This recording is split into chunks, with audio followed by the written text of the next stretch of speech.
বাগেরহাটে ১ জুলাই থেকে টানা বর্ষণে শহর ও গ্রামীণ জনপদ তলিয়ে গেছে। শহরের অলিগলি থেকে শুরু করে প্রতিটি জায়গায় জলাবদ্ধতা দেখা দিয়েছে, আর এতে চরম দুর্ভোগে পড়েছেন হাজার হাজার মানুষ। গ্রামের দিকে পানি কিছুটা নেমে গেলেও শহরে বৃষ্টি হলেই পানির নিচে তলিয়ে যায়। দর্শক, এ বিষয়ে বিস্তারিত জানাতে বাগেরহাট থেকে সরাসরি যুক্ত হচ্ছেন সহকর্মী পার্থ চক্রবর্তী। পার্থ, বাগেরহাটের শহর ও গ্রামের পানির খবর কি জানাবেন বিস্তারিত? আসলে আপনি যেমনটি বলছিলেন, এক কথায় বাগেরহাটের কিছু অঞ্চলের মানুষ নরক যন্ত্রণার ভিতরে রয়েছে।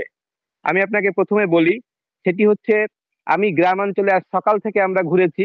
গ্রামাঞ্চলের সাংদিয়া, আফরা, কলমিবুনিয়া, বিলকুল, কচুয়ার, এটা আর হচ্ছে তারপরে হচ্ছে রামপাল এবং মোরেলগঞ্জ। বিশেষ করে আপনাকে একটু কচুয়ার কথা বলি। কচুয়ার একদিকে হচ্ছে বিষখালী নদীতে বাদ দেওয়া, অন্যদিকে স্লুইস গেট করা। বৃষ্টি হচ্ছে, বৃষ্টির পানি সামান্য একটু খালে নেমে যাওয়ার পরবর্তীতে এই বৃষ্টির পানিটা এক জায়গায় জলাবদ্ধ হয়ে থাকছে এবং আর নামছে না। ফলশ্রুতিতে মানুষের বাড়িতে, ঘরে পানি উঠে যাচ্ছে এবং পুকুরে পানি থাকতেছে, চুলায় পানি উঠে গেছে। একটু আগে এক গ্রামের এক মহিলা, এই আফরার এক মহিলা আমাকে জানিয়েছেন তার চুলায় পানি উঠে রয়েছে আজকে প্রায়, পানি নামতেছে না, রান্না বান্নার কোনো ব্যবস্থা নাই। আর আর হচ্ছে আর একটা কথা আপনাকে সেটা বলে রাখি, চিংড়ি ঘের যেগুলো আছে, যেগুলো আমাদের এখানকার আয়ের প্রধান উৎস, চিংড়ি ঘের এবং কৃষি, সেটি হচ্ছে আমাকে জেলা মৎস্য কর্মকর্তা আবুল কালাম আজাদ জানিয়েছেন, সদর, রামপাল, মোংলা উপজেলায় 915টি চিংড়ি ঘের, 177টি পুকুর ক্ষতিগ্রস্ত হয়েছে। প্রাথমিকভাবে প্রায় 45 লক্ষ টাকার খরচ হয়ে মানে ক্ষতি হয়েছে। ওই অঞ্চলের চাষি আবু হুরাই আমাকে জানিয়েছেন, ওনার 7 বিঘার ঘেরে পোনা ছিল, পুরোটাই ভেসে গেছে, যা ওনার আর পরবর্তীতে ছাড়ার কোনো উপায় নেই। এই একই অঞ্চলের হারুনুর রশিদ, উনিও আমাকে জানিয়েছেন ওনার প্রায় 5 লক্ষ টাকার পোনা চলে গেছে। এবার আমি একটু আমাদের পৌরসভার কথায় আসি। বাগেরহাট পৌরসভার অবস্থা আরো আরো করুন।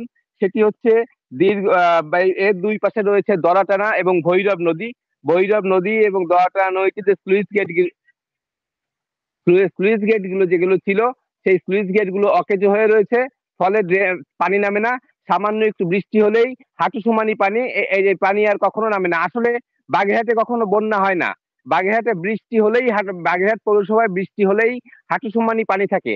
এটা পৌরসভা, মিঠাপুকুর পাড়, পিটিআই মোড়, এই অঞ্চলের পানির এমনকি হাসপাতাল, থানা, এগুলো ডুবে যায়।